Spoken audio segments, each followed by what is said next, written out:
De toutes les façons, en majorité, les questions que vous allez poser sont déjà répondues dans les CD. Mais comme vous ne les avez pas entièrement, au fur et à mesure, peut-être qu'en écoutant, vous aurez des réponses dans le CD. Et sur la chaîne YouTube Bamba, et ça se trouve sur Internet. Donc tous les enseignements, vous les avez sur Internet. Et vous êtes ici au Cameroun, nous, à côté de moi, on n'a pas besoin d'aller sur Internet pour chercher cela. Donc vous pouvez juste avoir ça sur support directement. Et en plus, vous n'avez pas besoin d'avoir ça sur support pour écouter la voix. Je suis en chair et en os devant vous. Donc soit vous finissez d'écouter, vous me prenez le pilon, vous me tapez. Il n'y a pas de problème, mais je ne crois pas que vous êtes comme ça, pas vrai. Je ne crois pas que vous allez me mélanger ici. Non, nous ne sommes pas suffisamment forts pour vous taper. Voilà. Donc je suis à votre disposition. Comme le frère a prié, nous recommandons entre les mains du Seigneur que le Seigneur nous dirige tel qu'il veut. Donc je suis à votre disposition, comme je l'ai dit. Vous avez écouté les enseignements, qu'est-ce que vous a été? Avez-vous des préoccupations? Vous avez noté des questions? Je suis avec vous. Bon, avant de commencer, oui. J'aimerais d'abord vous dire que si peut-être... Nous sommes des frères et sœurs là, mais on commence à dire tu. J'aimerais d'abord vous dire que si peut-être nos questions, ça ne doit pas te heurter. Non. Parce que, souviens-toi. On cherche à comprendre. On cherche aussi à comprendre. Nos questions sont bêtes. Excuse-nous seulement, nous sommes des apprentis. Ne vous inquiétez pas, je suis là pour ça. On cherche un peu à s'entêter ou à comprendre parce que personne n'est au-dessus de la connaissance de Dieu. Bon, c'est pour ça que ne prends pas nos questions comme si ça serait comme l'entêtement ou alors c'est qu'on essaye de vouloir. Parce que on apprend, oui, absolument. Tous les jours, tout le monde. C'est pour essayer de nous éclairer plus. L'essentiel, c'est qu'on comprenne la vérité. L'avantage est de pouvoir discuter aussi avec quelqu'un qui a appris une connaissance d'une source, une source limpide. Pas qu'on est allé à la mauvaise eau puiser cette eau. Cela dit, bombarder les questions. On fait d'abord comment pour maîtriser la Bible qui pour moi est un peu assez contradictoire. Ici à la Bible. Pour donner les enseignements. Ça semble un peu contradictoire lorsqu'on veut la maîtriser. On ne maîtrise pas la Bible. Dieu doit te donner cela. Par exemple, dans le livre de Luc au chapitre 12, ouvrez. Je vais prendre un exemple seulement pour vous montrer ce qu'il en est, d'accord? Luc chapitre 12. On va lire les versets 11 et 12. La personne qui pose la question, c'est la personne qui lit. Lis, maman, lis. Quand on vous mènera devant les synagogues, les magistrats et les autorités, ne vous inquiétez pas de la manière dont vous vous défendrez, ni de ce que car le Saint-Esprit vous enseignera à l'heure même ce qu'il faudra dire. Exactement. Donc c'est le principe de Dieu là-bas. D'accord. Bonsoir. C'est le principe du Seigneur là-bas. Ça veut dire que quoi? Si Dieu permet qu'on travaille dans les profondeurs, vous allez voir le pourquoi. On ne programme pas le culte, d'accord? On ne programme pas le culte, on ne prépare pas le culte sur le papier en disant qu'on va écrire le sujet, je vais parler aujourd'hui de ceci, puis on va commencer à parler. Jésus donne un principe là-bas. Lorsqu'on va vous trimballer n'importe où pour n'importe quelle question, ne vous inquiétez pas. Le Saint-Esprit vous dira ce qu'il faudra dire à ce moment-là. Et on a vu dans les Actes des Apôtres, quand il a fini de prêcher, on a dit, homme frère, que ferons-nous? Il n'est pas allé lire un certain livre pour dire qu'on a posé la question, on s'est dit, qu'est-ce qu'il faut répondre? Là, ouvert la bouche du Saint-Esprit à parler, d'accord? Donc tu as posé une question à deux volets. Comment faire pour maîtriser cette Bible-là du début jusqu'à la fin qui semble contradictoire? Je vais répondre au premier volet. On n'essaye pas de maîtriser. On lit la Bible en la méditant. En la méditant, en la méditant. Et Dieu place ça sur ton cœur. Lorsqu'on essaye de maîtriser la Bible, on essaie de garder les versets dans son intelligence. La Bible ne traite pas avec l'intelligence dans l'optique de rester là-bas. La Bible traite avec l'intelligence dans l'optique de renouveler notre intelligence. Quand je dis, ou mieux, quand la Bible dit renouveler l'intelligence, on dit que reprogrammer notre façon d'agir pour que ça touche notre comportement. Parce que c'est les choses que nous avons accumulées qui fait que nous nous comportons mal par rapport à Dieu. Et la Bible, son rôle par rapport à notre intelligence, c'est renouveler, comme la Bible déclare dans le livre de Romains chapitre 12. D'accord? Ne vous conformez pas au siècle présent, mais soyez transformés par le renouvellement de votre intelligence. C'est-à-dire que les principes de Dieu commencent à s'asseoir. Mais quant à ce que la Bible, tu la maîtrises, c'est le simple. Comme maintenant, vous avez posé une question. C'est venu sur mon cœur que Luc chapitre 12. Directement. C'est pas qu'il va aller bûcher. Si quelqu'un vous pose une question, il faut répondre comme ça. Ça n'a pas de sens. D'accord?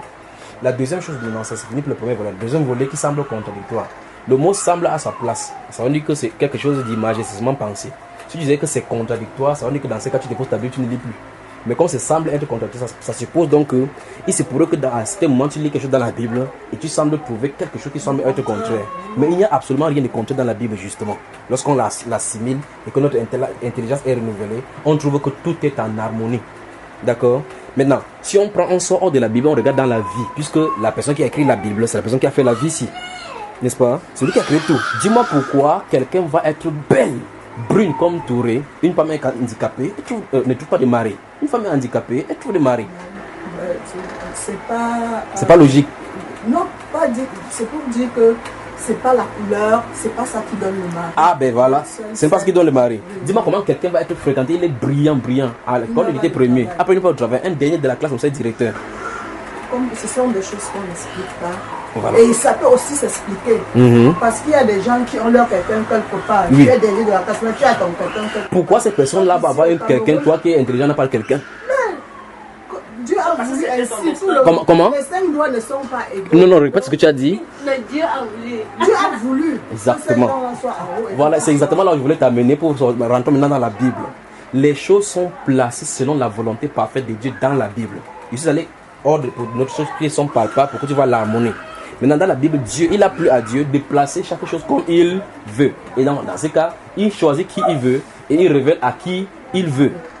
Il y a des gens qui sont, comme on va toucher tout à l'heure, vous allez voir très bien que c'est pour ça que les pasteurs luttent pour aller dans les écoles théologiques pour être formés, parce qu'ils croient qu'en ayant les bagages, en connaissant le français, on va pouvoir faire cela. Et justement, en faisant comme ça, ils se conquestent les cheveux. À cause de cela. Alors que c'est dans la simplicité que Dieu se révèle. D'accord? Donc il n'y a pas de contradiction, ce sont des contradictions apparentes. D'accord, mon cher? Parce que moi-même, parce que quand je lis là, oui, c'est pour pouvoir connaître et bien soutenir. Oui. Quand je me rends compte que j'ai lu Matthieu, ben quand on discute comme ça, j'ai lu Marc, j'ai lu Joseph, j'ai lu Ruth, c'est quand on discute comme ça que si on prononce un mot de ce passage-là, ou bien si je vois un film, je vais dire oui, que je n'arrive pas aussi à retenir et de parler comme toi là. C'est pour ça que je t'ai dit que... Dieu, enseigne-moi. Non, en fait, regarde, n'est-ce pas? Cherche seulement à aimer Dieu et à le servir comme il le veut. Il va donner selon ce qu'il avait veut pour toi. Prenons ces deux exemples que nous avons pris tout à l'heure dans le monde. Quelqu'un qui est intelligent et quelqu'un qui est dernier de la classe, il a sa relation. Celui-ci qui est intelligent voudra que Seigneur fais-moi être intelligent. Dieu a disposé la façon dont il verra pour lui pour pouvoir le faire manger. Relation. Celui-ci a sa compétence, avec ça qu'il va manger. Il n'aura pas de relation. Celui-ci qui est intelligent ne peut pas dire que Seigneur donne-moi les relations. Celui qui n'est pas intelligent ne peut pas dire Seigneur donne-moi l'intelligence. Tu comprends? Dans le livre de Job, la Bible déclare que c'est Dieu qui parle à Job. As-tu vu l'autruche que j'ai refusé de lui donner l'intelligence? Dieu dit qu'il a refusé de donner l'intelligence à l'autruche. Tu poursuis l'autruche à presque 3 mètres. Quand il court, quand ça ne va pas, il plonge sa tête dans le sable. Il croit que comme il a fermé ses yeux comme ça, comme il ne voit pas, on ne voit pas. Comment il est bête. Donc, quand il plonge la tête ici, il cache ici là. Il est sûr que quand lui voit le noir, c'est qu'on n'a pas de le voir. Il suffit de mettre sa tête dans le sac pour le porter, pour amener. Il est sûr que tant qu'il ne voit pas, il n'y a pas de danger. Donc Dieu dit qu'il lui a refusé l'intelligence. Et dans Ecclésiaste chapitre 9, le verset 8 et 11, il dit que ce n'est pas le fait que tu sois habile que tu vas gagner les courses, ni parce que tu es fort que tu vas gagner des guerres, ni parce que tu es belle que tu vas trouver le mariage. Il dit tout dépend pour eux de temps et des circonstances. Et lui, c'est lui qui est le maître de temps et des circonstances. Donc ceci dit, Dieu donne dans le corps à chacun comme il le veut, comme nous sommes en train de dire. À l'un il donne comme à poil, l'autre qui donne ceci, il donne la grâce pour l'utilité commune. S'il donnait à tout le monde la même compréhension de la Bible, on n'aurait plus besoin les uns les autres. Tu comprends bien, n'est-ce pas? Il donne le temps que là où tu es fort, forte, que je puisse en bénéficier. Là où je suis fort, l'autre en plus bénéficier pour qu'on se soutienne les uns les autres. De telle façon que personne n'aura le monopole de quoi que ce soit. D'accord, maman? Ça voudrait dire que c'est pas en priant tous les jours que je veux ton enseignement, je veux faire comme là, tu donnes. Alors maintenant, quand tu vas dire que tu fais ton enseignement dans ton esprit, c'est que tu vas comprendre les mystères de Dieu. Il va te dire, chaque fois, si tu entends ça, il va dire que commence par le ABC. ABC, parce que tu ne peux pas comprendre la verbe non commutative sans connaître par les développements limités. Il faut commencer là-bas pour arriver au niveau de la verbe non commutative, d'accord? Donc il y a le ABC, donc au fur et à mesure, Dieu apprend.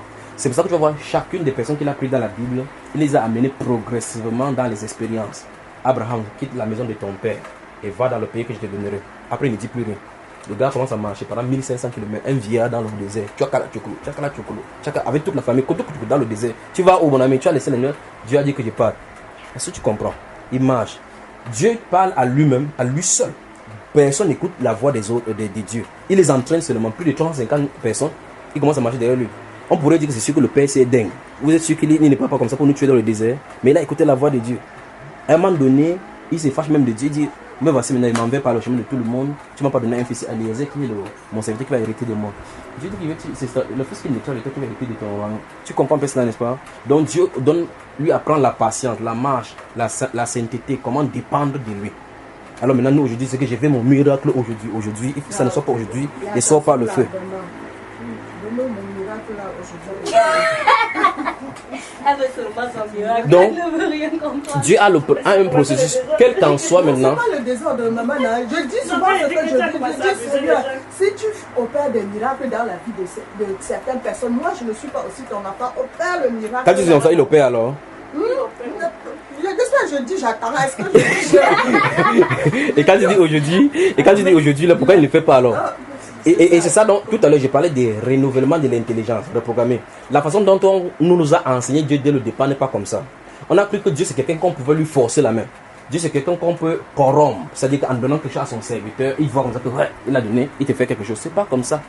Ce n'est pas comme... Tout à l'heure, nous venons de voir que quelqu'un qui est dernier de la classe peut occuper la place d'un directeur. Or, la Bible est claire, c'est lui qui élève l'un et rabaisse l'autre. Donc il lui plaît d'élever quelqu'un dans la vie. Il ne demande pas quelqu'un, ni le conseil de quelqu'un pour le faire. Alors dans ces cas, si on commence à comprendre, on se rabaisse. La Bible déclare dans 1 Pierre chapitre 5, le verset 6, « Humiliez-vous sous la puissante main de Dieu et il vous élèvera au temps convenable. » Il a dit au temps convenable. Donc c'est en son temps. Lorsqu'on commence à comprendre ces choses-là, la meilleure prière qu'une personne puisse faire, c'est « Seigneur, que ta volonté s'accomplisse dans ma vie et non la mienne. » Alors maintenant, tu vas commencer à prier en fonction que tu as vu un miracle a été opéré vers quelqu'un. Dis Seigneur, je veux pour moi aujourd'hui. Je veux pour moi aujourd'hui. Alors maintenant, tu ne sais pas comment la personne a souffert. Ça voudrait dire qu'il faut que je me plaise à ma situation. Pas comme ça. Ça veut dire que quoi? Il opérera en temps voulu, il n'opérera pas. Ok. Je vais prendre un exemple simple, d'accord? La chose la plus courante maintenant, c'est qu'il y a le manque d'argent. Tu as les enfants qui fréquentent. Supposons que tu as le problème de loyer. Tu as les enfants qui vont fréquenter, que c'est le début de l'année scolaire. Il faut inscrire les enfants. Tu regardes à gauche, à droite, il n'y a pas d'argent. Dépose ton porte-monnaie, comme on vous enseigne que parle à ta situation là. Parle au porte-monnaie, la fatigué, tu vas parler, l'énergie va finir, l'argent ne sortira pas là-bas. La seule possibilité que tu parles que l'argent apparaît là-bas, c'est qu'il faut qu'un boa, tu signes le pacte avec Satan, il te donne l'argent. Il te donne une stratégie pour donner l'argent, d'accord? Hébreu chapitre 13. Hébreu chapitre 13. On va lire deux passages dans le livre d'Hébreu et puis dans le livre des Philippiens. Hébreu, le chapitre 13. Vous y êtes. Préparez aussi Philippiens. Donc vous ouvrez les deux, on lit en parallèle. Regarde, toi et elle, vous avez le même livre. Donc ça veut dire que tu es à la page, tu donnes seulement le numéro de la page et elle y va. Hébreu chapitre 13. 1783. Oui. Et Philippiens. Donc ouvrez aussi en parallèle Philippiens. Beaucoup, on a eu le temps de lire. Philippiens. Oui. Ça fait 13. Donc le dernier chapitre. Et Philippiens. Philippiens chapitre 4. Ok. Hébreu chapitre 13, nous y sommes déjà. Philippiens 4. Donc maintenant on va commencer par Hébreu chapitre 13. Lis les versets 5 et 6. Ne vous livrez pas à l'amour de l'argent. Oui. Contentez-vous de ce que vous avez. Oui. Car Dieu lui-même a dit, Oui. je ne te laisserai point. Oui. Et je ne t'abandonnerai point. Stop, on doit là-bas et commençons. Il commence à dire que ne vous livrez pas à l'amour de l'argent. Il dit contentez-vous de ce que vous avez. Mais les pasteurs enseignent aujourd'hui que ce n'est pas la volonté de Dieu que quelqu'un n'ait pas l'argent. Que ce n'est pas l'argent, c'est que c'est malédiction. Mais regardez ce que Dieu est en train de dire. Lui, il est en train de dire. Est-ce que vous comprenez? Non, quelqu'un va avoir son miracle aujourd'hui. Je vois quelqu'un avoir le miracle aujourd'hui. Tu dis, j'arrache. Tu arraches quoi? Recevez le mariage. Recevez. On donne le mariage, on distribue le mariage par l'esprit. Le visage, vous c'est le visage. Le visage. Donc on vous a terrorisé dehors. Donc j'ai pris que le Saint-Esprit puisse reprogrammer vraiment votre intelligence. Sinon vous aurez du mal à accepter la parole de Dieu. Parce que vous aurez reçu les paroles qui ne sont pas de lui.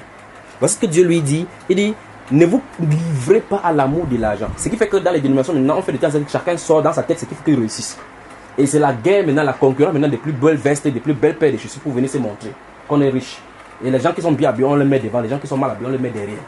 Pour qu'on voit que ici, on les met devant. Voilà. Il dit, ne vous livrez pas à l'amour de l'argent, contentez-vous de ce que vous avez. Ça veut dire, si tu as Vincent à la maison, tu t'es content de... C'est la Bible, non? Soit tu ne veux pas, tu déchires la partie dans ta Bible. Il dit, contentez-vous de ce que vous avez, car Dieu lui-même a dit. Il veut dire ceci, malgré que tu sois dans le besoin, Dieu a déjà donné une promesse. Ça veut dire que Dieu a les regards sur toi, il sait exactement de quoi tu souffres, il sait exactement que tu en as besoin de cela. D'accord? Il dit, contentez-vous de ce que vous avez, car Dieu lui-même a dit, je ne t'abandonnerai point, je ne te délaisserai point. En fait, quand il était sur la terre, en quittant la scène dans Matthieu chapitre 28, le verset 20, il a dit, je suis avec vous tous les jours jusqu'à la fin du monde. C'est ce que Jésus avait dit? Ok. Quand Jésus avait dit, je suis avec vous tous les jours jusqu'à la fin du monde, est-ce qu'il avait dit, je suis avec vous dans les bons moments? Maman Mado? Il a dit, je suis avec vous il a seulement dit, je suis avec vous tous les jours, n'est-ce pas? La Bible va même plus loin en disant rendez grâce à Dieu en toutes choses. Il y a des gens qui ont dit que bonjour Nadine, d'abord on lui dit que bonjour. Il dit pourquoi? Parce que la main sur la joue est tordue comme ça parce que ça va mal. Pourquoi? Parce que quand ça va mal, on cherchera que la solution soit là. Ce qui fait que les chrétiens de cette époque, c'est les chrétiens cherchaient des solutions, pas chrétiens cherchaient des dieux. C'est ça le problème. Le vrai problème des chrétiens maintenant, c'est toujours à ce niveau. On cherchait la solution. Si tu veux n'importe comment, tu dis qu'est-ce que vous voulez que Dieu fasse pour vous? Je veux qu'il me bénisse. Premier réflexe. Or, quelqu'un qui aime vraiment Dieu cherchera à le connaître davantage parce que ce Dieu-là, quelque chose ici doit soupirer, le connaître davantage. Mais excuse-moi, oui. C'est comme un enfant avec son père. Oui. Si tu as ton père, oui. tu demandes tous les jours. Ton père ne te fait même pas un petit geste. Bon, je sais pas. Pour te dire que bon, je t'encourage. Maintenant. Toi-même, tu vas pas aimer ton père. Ok, souviens-toi, si tu avais été avec un niveau d'évangile, tu devais vraiment te violenter avec la parole maintenant. Mais comme tu as dit dès le départ, tu as mis les gardes en disant que nous cherchons à comprendre. Je vais te poser une question. Tu as dormi combien de fois tu t'es réveillé depuis que tu es né? Il dit, n'est-ce pas, quand tu allais au lit, tu allais dormir tranquillement, comme ça. Tu ne sais pas quand le sommeil vient. Tu te rends compte seulement que tu as dormi, tu te rends compte que tu t'es réveillé. C'est toi qui le fais. Est-ce que tu sais que pendant que tu dors comme ça, d'autres personnes dorment avec les pieds quelque part à l'hôpital, c'est quand il y a le fer. Ils ne peuvent pas donner, vrai? Et pas même directement. Et d'autres dorment et meurent. On est d'accord? Est-ce que tu lui as demandé de faire ça pour toi? C'est-à-dire de veiller sur toi, de te protéger. Donc ça veut dire que tu ne peux pas dire qu'il ne t'a pas fait quoi que ce soit. Tu sors un jour, quelqu'un que tu ne t'attendais pas, on va te donner de l'argent, de la nourriture. Tu t'attendais à cela, tu penses que qui a le pouvoir ainsi? Donc tu vois que ma soeur, tu as besoin de repentance, pas vrai? Parce qu'en réalité, Dieu fait, tu ne vois pas effectivement qu'il fait. Est-ce que tu comprends? Tu comprends bien ce que je dit, n'est-ce pas? Il fait, comme on dit là, l'être humain. Oui. L'envie, le besoin, c'est des choses de ce monde. On ne voit même pas que ce souffle de vie, c'est beaucoup. Voilà, c'est pour cela que dans 1 Jean chapitre 2, verset 14 et suivant, il a dit, n'aimez point le monde. Le véritable problème, c'est l'autre. En anglais, on dit your goal, le but, l'objectif qui est derrière la demande que tu fais, c'est quoi? Quand on va voir la prière et Dieu voudra, on verra la prière selon Dieu. On va comme ça, on reprogramme toutes les façons comme vous a demandé de prier, envoie le feu, faites ici, renverser ici, procéder, arracher là. Vous allez arracher maintenant. Donc, il faut reprogrammer. C'est le problème. Lorsque tu dis, Père, je veux telle chose, le problème, c'est pas qu'il ne peut pas te donner. Le problème, ce n'est pas que peut-être tu pries, tu ne prononces pas bien le français. Le problème, c'est la motivation qui te fait à chercher cette chose-là. C'est très important pour Dieu. Qu'est-ce qui te fait faire? Si tu as vu quelqu'un posséder des choses, tu voudras posséder ces choses-là, c'est une mauvaise façon de le faire. Dans Jacques chapitre 4, verset 1 à 8, il dit, vous demandez et vous ne procédez pas parce que vous demandez mal dans l'optique de satisfaire vos convoitises. Après, il dit, adultère que vous êtes. Ne savez-vous pas que l'amour du monde est inimitié contre Dieu? Donc, par exemple, tu vois celle-ci à les camps plasma, tu dis qu'il faut que je pose sur le camp plasma. Ce n'est pas le feu, je pose sur le camp plasma. C'est que le feu va se lancer pour brûler ta tête. D'accord? Je dis, regarde une personne qui n'a pas de travail, oui. Qui est l'élite d'une famille, oui. Qui a des responsabilités, pauvres, qui a que des pauvres, oui. Des gens qui doivent même mourir, oui. Parce que tu ne travailles pas. Oui. Tu es là, tu ne travailles pas. Jusqu'à maintenant, je vais encore redire la discussion dès le départ. Il va falloir que vous me compreniez jusqu'à ce que le Seigneur Jésus revienne. Les motivations. 1. On est d'accord? Le fait, quelqu'un ne travaille pas, il y a un pourquoi. Comme tu as dit tout à l'heure que les 5 doigts ne sont pas identiques. Quelqu'un est dans une famille, il ne travaille pas. Qui est censé lui accorder du travail? Dieu, pas vrai? Parce que quel qu'en soit le cas, ça vient de Dieu. Qui ne veut pas qu'il travaille à ce moment-là? Donc il peut avoir des paramètres à l'extérieur. La question maintenant c'est si, est-ce que cette personne croit que Dieu peut le faire pour lui? Là est la question. D'accord? Jean chapitre 5. Jean chapitre 5. On va lire donc une histoire et puis on va voir ce qu'il en est. Tout à l'heure, regardez Jean, lisons Ephésiens chapitre 4, Philippiens, il y a des qu'on met dans la Philippiens pour compléter Hébreux chapitre 13, verset 5 et 6, d'accord? Chapitre 4, vous y êtes? Avant d'aller dans le livre de Jean. Donc lisons le livre des Philippiens chapitre 4, les versets 6 et 7. Qu'est-ce que ça dit? Est-ce que vous savez que le simple fait de désirer écouter des dieux, c'est déjà une bénédiction? Écouter des dieux. De vouloir si tu ne l'écoutes même pas, tu comptes sur qui? C'est toi qui t'as créé. Voilà. D'écouter des dieux comme vous avez comme ça là. D'accord? La Bible déclare dans Apocalypse chapitre 1, le verset 3, que heureux ceux qui lisent et qui entendent la parole de cette prophétie. Ils sont heureux. Mais le problème, c'est que, je sens dire qu'il faut reprendre notre mémoire, c'est que les gens croient qu'il faut être heureux lorsque quelque chose est au frigo. Il faut être heureux lorsqu'on amasse un compte. Voilà l'heureux selon les hommes. Mais Dieu, il y a une autre bénédiction qui soigne l'âme. Donc, mais tout ça, c'est harmonie.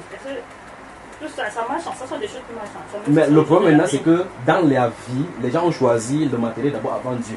Or, Jésus lui dit dans Matthieu chapitre 6, donc, que cherche premièrement le royaume. La question maintenant, c'est est-ce qu'on a envie de comprendre ça? Il dit cherche premièrement le royaume et la justice et toutes les autres choses te seront données. Il dit, quand tu te mets debout, tu commences à dire que Seigneur, qu'est-ce que nous allons manger? Il dit que tu es un païen. Donc, Philippiens chapitre 4, le verset 6 et 7. Qu'est-ce que ça dit, Touré? Tu l'as trouvé? Le verset 6 et 7. Oui. Ne vous inquiétez de rien. Stoppons là-bas. Donc, maman, quelqu'un qui a le travail, voilà l'angoisse dans la famille. Quelqu'un n'a pas de travail, on cherche la famille, toute la famille contre celui. Il s'inquiète chaque jour. Lorsqu'il s'inquiète, il vient de désobéir à Dieu.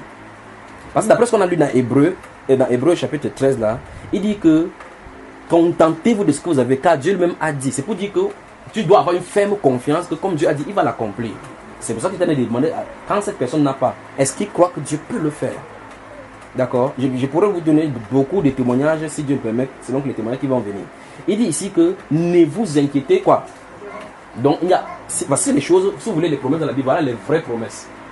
Pas aller dire que tu suceras les lait des nations, je suce les lait des nations, pas la fois il suce, les insectes vont entrer dans la cour. Ne vous inquiétez point. Ne vous inquiétez point. Voilà une malade qui est couchée à l'hôpital. Oui. Vous connaissez, là on ne soigne pas avant de dire qu'on attend l'argent. Oui. Vous n'avez pas l'argent, vous faites comment? Je pose une question. C'est le premier cas de malade dans le monde. Non. Avant qu'il ne sorte du ventre là, qui l'a fait sortir. Avant qu'il vivait, quand il venait pas encore la maladie, qui le soutenait. Il ne peut pas le faire donc s'il est malade. C'est justement là, là le point se trouve. Et c'est justement c'est le cas qu'on va voir dans Luc des Jean chapitre 5 tout à l'heure là, d'accord? Donc mettons entre parenthèses. Il dit ne vous inquiétez de rien, mais en toute chose. Ne vous inquiétez de rien, mais en toute circonstance. Toute circonstance. Vous savez, n'est-ce pas? Les telles choses, vous devez marquer. Il dit en toute circonstance. Donc que ce soit n'importe comment. Il dit faut comment? Donc, en toutes circonstances, demandez à Dieu dans la prière voilà. Ce dont vous avez besoin. Vous avez entendu, n'est-ce pas? Maintenant, ce qu'on vous enseigne maintenant dans la religion, c'est ceci. C'est qu'il faut parler à la situation que ça change. Parle à ton mari. Si tu ne commandes pas, le mari ne doit pas venir. C'est pas ça? C'est bon. Alors on a dit qu'en toutes circonstances, il faut plutôt faire la prière à Dieu. Alors maintenant, ce qu'on vous enseigne, c'est que laissez Dieu tranquille. Bombarder la prière que la chose vient. Donc par le feu, ça doit seulement sortir. Vous voyez très bien que vous croyez être chrétien, vous allez lutter contre les pensées. Laissez Dieu tranquille. Je ne sais pas, peut-être ailleurs. Je ne sais pas si on enseigne quelque part que laissez Dieu tranquille. Non, on n'a pas besoin de dire que laissez Dieu tranquille. Quand vous quittez ce principe, vous venez de le laisser. Voici ce qui se passe. J'ai besoin de ces choses-ci, des couvre-verts-ci. On dit que si j'ai besoin de ça, je n'ai pas besoin de parler au couvre-vert. Il faut que Dieu, Seigneur a besoin de couvre-vert. Et que Dieu utilise ses moyens comme il veut. Selon son temps, il me pouvoir du couvre-vert. Maintenant, ce qu'on nous enseigne, c'est que tout le temps avec le couvre-vert. Dire couvre-vert, je te veux ici au nom de Jésus. C'est pas ça? Ma chère. Ah, bon, ok, voilà. Bon, à ce niveau, on a laissé Dieu de côté. Alors, c'est fini, finissons. Finissons là. C'est Dieu qui nous a donné le convider. Attendons, parlons. Fini là, on parle. Vous voyez, il y a problème partout. Il y a problème partout. Allons-y là. En tout, bon, ce dont vous avez besoin. Oui. Et faites-le avec un cœur reconnaissant. Vous avez entendu, n'est-ce pas? Bon, tout à l'heure, tu as dit que comment Dieu, quelqu'un est son père, son fils, il n'a jamais répondu à la prière. Je t'ai pris seulement des exemples, des choses qu'il a déjà reconnues, il t'a déjà dit. Mais tu n'as pas été reconnaissant de ces petites choses qu'il a déjà faites. Et tu cherches d'autres choses. Alors que tu vois que le matin, le premier réflexe devait être Seigneur, je te suis sincèrement reconnaissant pour la protection que tu m'as accordée cette nuit. Voici notre journée qui commence. Je ne sais pas ce qui arrive dans la vie, je te soumets. Je crois que tu es devant moi, tu marches devant de moi. Conduis-moi dans toutes les voies que je marche dans la sainteté. Au nom de Jésus-Christ, Amen. Mais quand on se lève du lit, l'enfant va aller, on est en retard. Il faut lever l'enfant. Maman, tu es où? Qui a mis la cesse ici? C'est pas vrai? On sort. Après, quand ça marche, en fait. Mais quand on va ouvrir la Bible une fois, tu entends. Ce n'est pas ça, hein? Qu'est-ce qu'il fait ça, Alex? Qu'est-ce qu'il fait ça? Le véritable problème, c'est que il faut que chacun. Non, en fait, il faut que ça vaille comme ça que les quantités sortent. Mais ce qu'ils sont dit, ils vous prennent ces exemples pour vous voir il y a un problème dès le départ. La façon que vous prenez du. C'est pas normal. Même à journée comme ça là, parfois il m'arrive que Constamment ton principe de voir comme Dieu. Ne t'inquiète pas seulement. Déchargeons d'abord ce qu'il faut décharger avec la parole, et puis on va voir avec ce qu'il va faire. Mais il veut seulement vous montrer que on a mis le principe que le Seigneur a donné. Le principe que le Seigneur a donné, c'est chercher premièrement le royaume de Dieu et toutes les autres choses seront données. Lorsqu'on a quitté c'est les deux choses l'une. Soit tu cherches premièrement le royaume des cieux. Quoi? C'est une parole qui marche, ça pour ça. Dans ce cas, tu ne crois pas à Dieu. Non, c'est pas que je ne crois pas. Non, si c'est lui qui a dit ça doit marcher, puisque me voici. Il veut donner des témoignages vivants. Mais voici. Voilà, c'est bien de donner souvent les témoignages parce que... Non, c'est dans le témoignage, c'est que quelqu'un va dire que tout à l'heure qu'arracher ce témoignage-là et s'aimer. S'aimer pour que ça vienne sur vous. C'est comme ça que vous en faites dans les dimensions. Que quand vous s'aimez comme ça vient dans votre vie. Vous vous connectez à son témoignage. C'est comme ça que vous faisiez, n'est-ce pas? Que pour arracher ce témoignage bien aimé, s'aimer, vous allez vous connecter à sa source de bénédiction. De n'importe quoi. Donc, mais de toute façon, on va parler de l'autorité tout à l'heure. Donc, il dit que, en toutes circonstances, faites connaître vos besoins à Dieu et soyez reconnaissants. Regardez le mot reconnaissant. Il faut que, dans les petites situations comme dans les grandes, vous soyez reconnaissants à Dieu. D'accord? S'il arrive qu'aujourd'hui tu ne manges pas, dites merci Seigneur, parce que la Bible déclare qu'en toutes circonstances, il a dit toutes circonstances qu'on soit reconnaissant. On lui rend grâce pour toutes choses. Si tu as préservé, et écoutez très bien, si Dieu accordait aux gens la vision, c'est qu'à tout moment, ta bouche va commencer à dire Seigneur, il te rend grâce, il te rend grâce. Vous dites, prenons la situation de ton monsieur qui dit que c'est une personne qui n'a pas de travail, il est l'aîné et tout le monde compte à lui. Voilà, l'élite. Oui, prenons-le. Et regardons maintenant que, regardons bien, Dieu te prend et dit que, ok, comme tu t'inquiètes pour lui là, regarde l'écran de sa vie. S'il le fait travailler maintenant là, il va acheter la voiture pour ses frères, les 4 frères là. Celui-ci va boire un jour l'alcool en boîte, en rentrant, va rentrer sur le camion, tout va mourir. Je te donne le travail là. Qu'est-ce que tu vas dire à Dieu? Hein? Non, qu'est-ce que tu vas dire à Dieu dans ces circonstances? Si tu montres cet écran là, tu vas dire qu'il donne le travail ou qu'il ne donne pas? Non, je te dis ceci, n'est-ce pas? Dieu te prend et dit que tu t'inquiètes trop pour lui. Voici le pourquoi je ne veux pas encore donner le travail. Parce que s'il donne ce travail, il te montre l'écran, tu vois que s'il donne le travail, voilà la conséquence telle que le Seigneur était décrit. Est-ce que tu vas, il te pose la question, veux-tu que je donne? Tu vas dire quoi à Dieu? Parce que je ne veux pas, mieux vaut qu'on reste là en souffre que de perdre. Voilà. Donc en réalité, dans cette circonstance, tu vas dire Seigneur, que ta grâce l'accompagne. Que ta grâce l'accompagne. Que ta grâce l'accompagne. Parce que Dieu sait pourquoi il ne donne pas encore. D'accord? On a vu des gens qui sont pauvres, ils ont de l'argent, ils commencent à être heureux, ils ne peuvent plus reconnaître les gens autour de lui. Ils commencent à gaspiller l'argent, boire l'argent dans l'alcool. Dieu, pour le préserver de cela, ne donne pas justement pour qu'il reste dans cette cas-là. Parce que au moins quand il est pauvre, il va utiliser la parole. Est-ce que vous comprenez? Des gens dans l'assemblée, quand ils ont un peu de bénédiction, ils peuvent s'enlever n'importe qui. Si on n'était pas là, si on avait on devrait être là. Voilà, c'est que tu vas venir ici à dire, tu te dis que non, je suis fatigué. On reste les chrétiens du dimanche. C'est pour ça, il va vous raconter une histoire là maintenant. Il vous donne un premier. Je vous donne un premier témoignage. Mais pas qu'on était aussi des païens. Non, il n'y a pas de problème. Il n'y a pas de problème. Mais on ne le cherche pas avec tant d'ardeur comme on le cherche. Et c'est ce qu'il veut. Il dit que c'est quelqu'un, il faut qu'on le cherche de tout son cœur, de toute son âme, de toutes ses pensées, toutes ses forces. 4 choses. On ne cherche pas un peu. Alors maintenant, je vais vous donner un premier témoignage. Il y a un monsieur qui était venu me voir quand je suis rentré de l'étranger. Il venait me voir. Il avait des problèmes comme vous dites là. On s'est entretenu. J'ai parlé. Après on a prié. Pendant qu'on sortait, la vision est venue de lui. J'ai vu la vision, je l'ai vu. Il y avait une voiture devant lui. Je regarde la vision, il le regarde. Il dit, frère, je te vois une voiture rouge. Il est resté debout, il a calé debout comme ça, il m'a regardé comme ça 5 minutes. J'imagine que dans ce qui se passe dans sa tête, c'est que ces garçons-ci, il y a quelque chose qui ne va pas chez lui. Parce que dans son horizon futuriste, il ne semble pas voir d'où ça peut prévenir. Il regarde dans sa relation passée, il ne semble pas voir d'où ça peut venir. Ça fait 3 mois, la voiture est venue exactement rouge. Tu sais ce qui s'est passé? Ok. J'appelle frère, tu es où? Je suis à Limbe. Frère, tu es où? Viens, on intercède. Je suis à Yaoundé, accompagné. Frère, tu es où? La bénédiction là a fait quoi? Là, pour rapprocher du Dieu, bien là, éloigné. J'ai dit, jusqu'aujourd'hui, ces frères-là, j'avais on dort souvent ensemble, on parle ensemble, il ne sait pas ce qui s'est passé. J'ai réuni 3 frères. J'ai dit que frère, ces bénédictions, c'est risque à amener notre frère. Prions que Dieu enlève. On a prié 3 jours après Dieu a enlevé cela. Il ne sait jamais pourquoi il est venu, frère. La voiture a fait comme ça, hier, il s'en va dans mon cœur. Maintenant, chaque jour, il était là. Il prêche, il dit que lisons la Bible, lisons. On lit ensemble. Après, il dit, frère, on va faire comment pour m'associer? Non, il dit, non, frère, lisons la Bible. Est-ce que tu comprends? Donc, c'est mieux que certaines personnes soient comme ça, là, à côté de Dieu et être sauvées. Tu comprends, ma soeur? Alors, le signe que Dieu est avec toi n'est pas parce que tu as le matériel. On se comprend? Le signe. Le verset 7 finit par « Et la paix de Christ qui supporte toute intelligence remplira ton cœur. » Vous avez vu ça, n'est-ce pas? C'est cette chose-là qu'on ne peut pas acheter. C'est cette chose-là, c'est que vous venez voir dans le verset 7 là, qu'on ne peut pas acheter. C'est ça. Ça, vous ne pouvez pas manipuler cela. Vous pouvez avoir l'extérieur, avoir des grosses voitures, entrer dans des grosses maisons. Quand vous asseyez comme ça là, vous n'avez pas la paix. Est-ce que vous comprenez? Avant, il y a un garçon qui est sorti, il sort des États-Unis, il est rentré avec sa femme. C'est lui qui a fait les campagnes de Barack Obama. Les Jay-Z et autres là-bas venaient dans sa boîte pour manger. Il est venu à la maison, il dit qu'il n'est pas en paix. Malgré tout cela, il a vu là-bas aux États-Unis que tout ça ne sert à rien. Barack Obama vient manger dans son restaurant. Il est venu à la maison me voir comment on fait. Je l'ai regardé, j'ai ri. Il a tout. Il a la société américaine, il a épousé une américaine. Ils sont venus à la maison. Il dit qu'est-ce qu'il faut qu'il fasse? Parce qu'il a tout ça, mais il n'a pas la paix. Ça, vous ne pouvez pas manipuler. Tu peux manipuler comment faire les relations pour avoir le travail, manipuler, mais tu ne peux pas manipuler pour avoir la paix. Ça, quand Dieu donne ça, on appelle donc ça le contentement. C'est-à-dire que quand tu n'as rien, on voit comment tu es en joie. Tu manges ta prune comme ça avec ton manioc, tu fais gloire à toi dans les cieux très haut. Est-ce que c'est ici?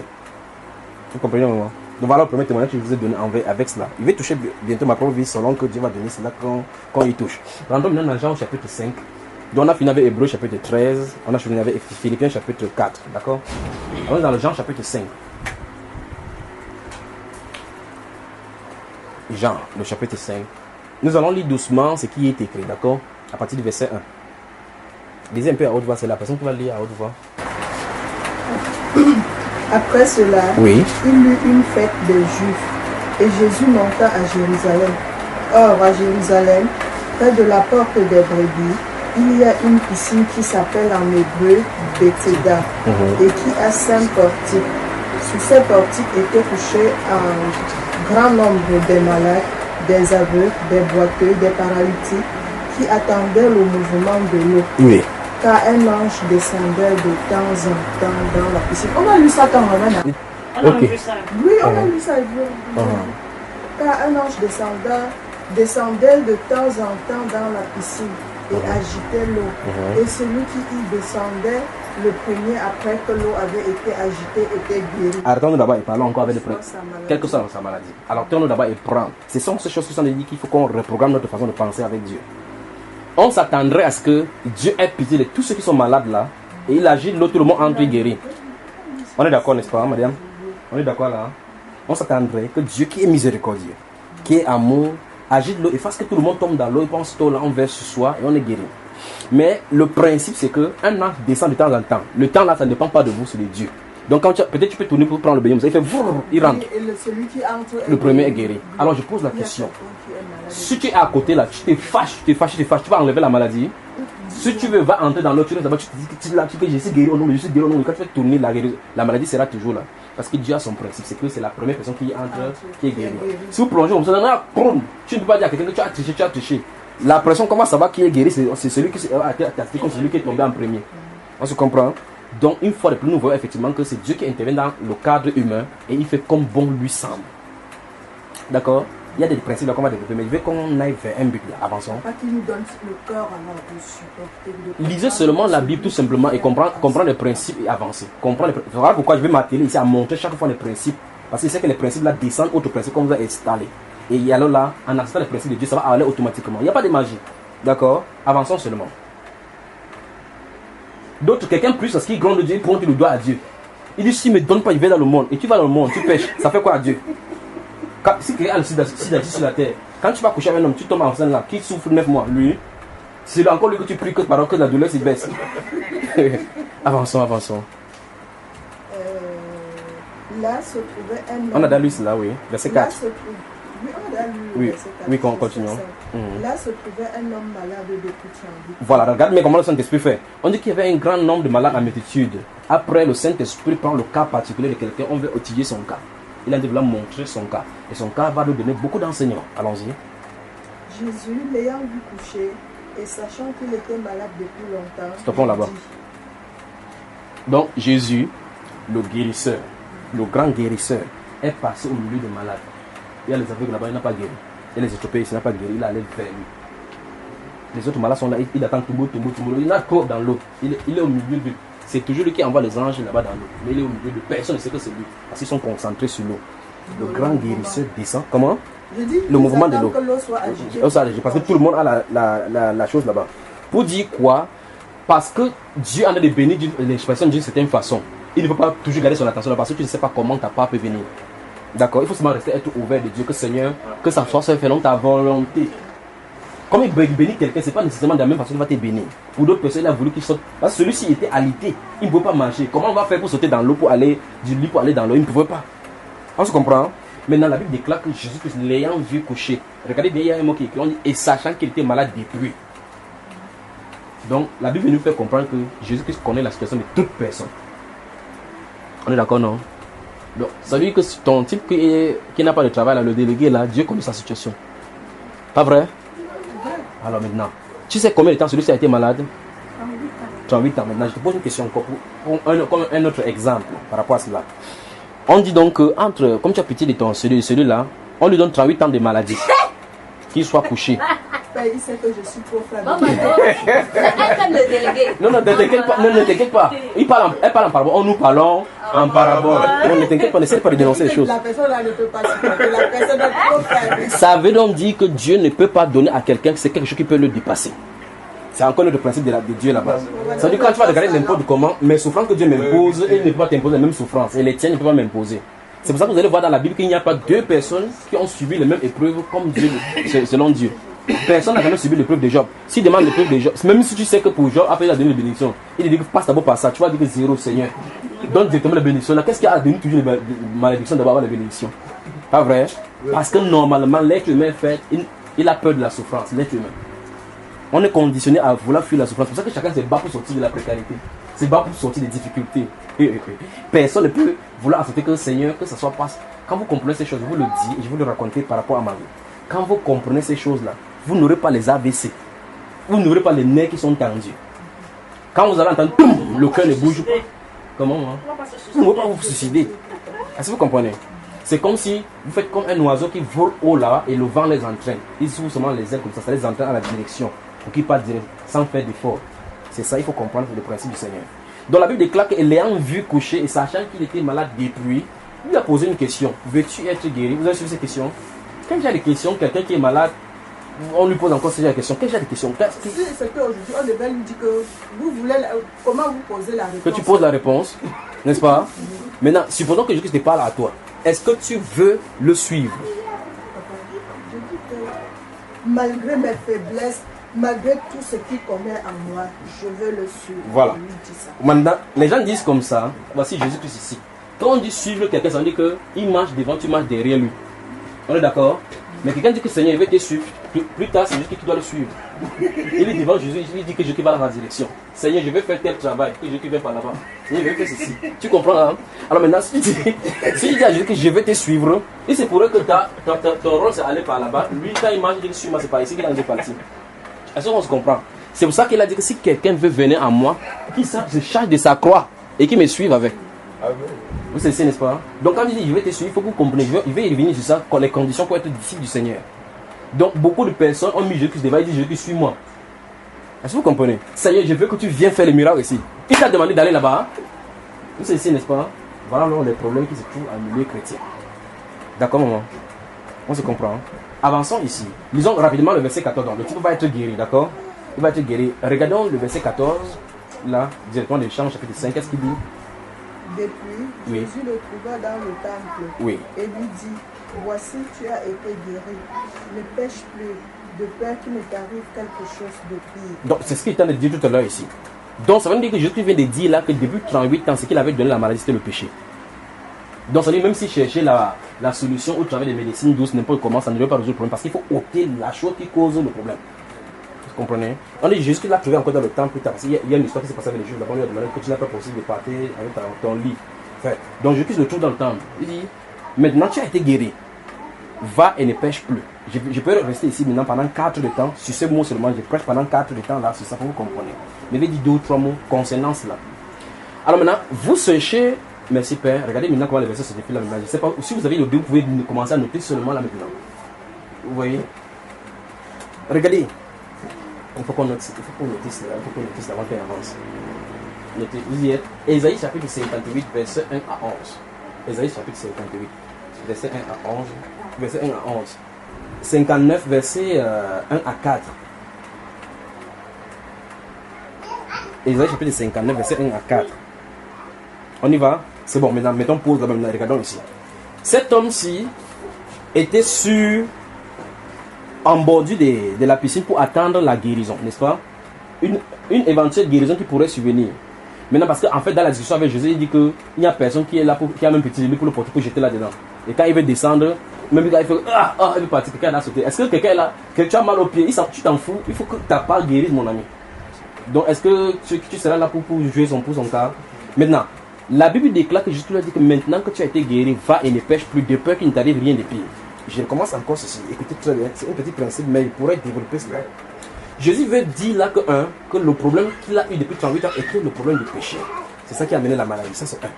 De deux, il lui recommande que si tu es guéri et que tu as été pardonné comme ça, là, tu dois veiller sur tes voies.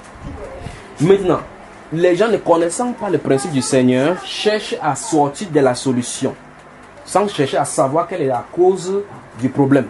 De telle enseigne qu'ils peuvent avoir la solution. Dieu, comme Dieu est amour, ne voulant pas qu'ils périssent en donnant la solution pour que plus tard ils retombent encore plus bas, il ne donne pas la solution. Juste parce qu'ils comprennent le principe qu'il y a quelque chose qui a causé ceci. D'accord. Voilà, prenons un exemple de quelqu'un qui cherche du travail, ne trouve pas, cherche du travail, ne trouve pas. On dit qu'il y a un voyant là-bas, il va voir, peut-être on t'a attaché au village. La personne commence à se convaincre que même Dieu, c'est Dieu qui les suit. J'ai même vu les sommes là-bas. Mais cette personne-là suit Dieu. Quand elle va partir plus tard, Dieu dit qu'il ne consulte pas ceux qui évoquent les esprits et les démons. Il vient de te mettre sous le coup de la malédiction maintenant. Maintenant, Dieu, pour le protéger, ne donne pas le travail. Parce que s'il donne le travail, plus tard, la personne pourra aller dans le bureau d'un homosexuel, d'un sataniste. Comme il a été déjà chez Satan, il est à même d'entrer dans le satanisme facilement. Dieu ne lui donne pas pour le préserver de cela. Vous comprenez ce que j'en ai dit? Donc il y a assez de choses à comprendre dans la Bible, dans les profondeurs. Donc quand Jésus dit que maintenant que tu as été guéri, il ne te donne pas, il peut rester comme ça pour combien de temps? Ou c'est juste le temps de te transformer? Voilà, en fait, donc c'est pour cela que vous et moi, la parole a été donnée afin que chacun vive d'après cette parole. Donc on dit que si vous négligez, vous laissez comme ça, là, vous mettez votre pied comme ça, vous suivez Nollywood TV. La fille là-bas comme ça, vous suivez Top Model et autres là-bas. Top Model, quand vous faites comme ça, Dieu lui ne change pas. Hein. Le jour que tu vas décider de venir pour commencer à suivre ses principes à lui, il dit ok, c'est ce que je voulais te dire. Donc maintenant, il est temps que chacun prenne la vie spirituelle au sérieux. Je désire connaître le Seigneur. Je désire que le Seigneur se révèle à moi. Vous commencez avec la parole. Et au fur et à mesure que Dieu te révèle quelque chose, n'endurcis pas ton cœur. Abandonne ces choses-là s'il est en train de dénoncer quelque chose. Lâche ces choses-là. Des choses qui sont difficiles, demande au Seigneur, donne-moi la grâce d'abandonner. Et puis vous avancez avec lui. C'est comme ça que ça peut aller. C'est seulement comme ça que ça peut aller. Et au fur et à mesure que vous allez découvrir le principe de Dieu dans la Bible, vous allez voir que le monde, quand vous regardez dans le monde, les gens s'inquiètent, ne vous inquiétez plus. On va commencer à dire que vous êtes entré dans la secte. Que la Bible vous a fait le lavage des cerveaux. En fait, c'est même ce que la Bible doit vous faire. Vous allez faire un lavage des cerveaux. Ça ne vous pas le lavage des cerveaux, vous n'allez pas vous en sortir. Il faut un lavage des cerveaux. Alors là, vous allez faire confiance totalement à Dieu. On dit qu'il y aura la famille sur la terre, vous êtes tranquille. Remarquez bien dans la Bible, vous pouvez voir cas par cas dans la Bible. Une famille qui va venir sur la terre, il révèle à une personne que la famille va venir. Les gens se préparent. Alors, tu es dehors, il m'avait cherché la vie. Il m'avait cherché la vie. Tu dors, ta vie dort. La personne est tranquille comme ça, il sait ce que tu vas faire. Tu sèmes n'importe comment, les dialectes et les gazines viennent manger. Tu travailles, après, en fait, ne continue rien. Après, Dieu dit qu'à son serviteur, il descend là-bas, il a ordonné aller au corbeau de te nourrir. Pourquoi? Parce que lui, il est fidèle. D'accord, mes chers? Voilà, ça va pour Jean, chapitre 5, le verset 14. Et maintenant, ça va maintenant pour le cas de la personne qui ne trouve pas le travail, il a la tête, il a ceci. Alors, il faut reconsidérer pourquoi on est à la tête. Pourquoi on est dans cette situation-ci? Regardons notre ancienne vie. Est-ce qu'on a marché sur le sentier de la justice? Ou est-ce que Dieu veut nous conduire? Quelle leçon veut-il nous donner dans cette situation?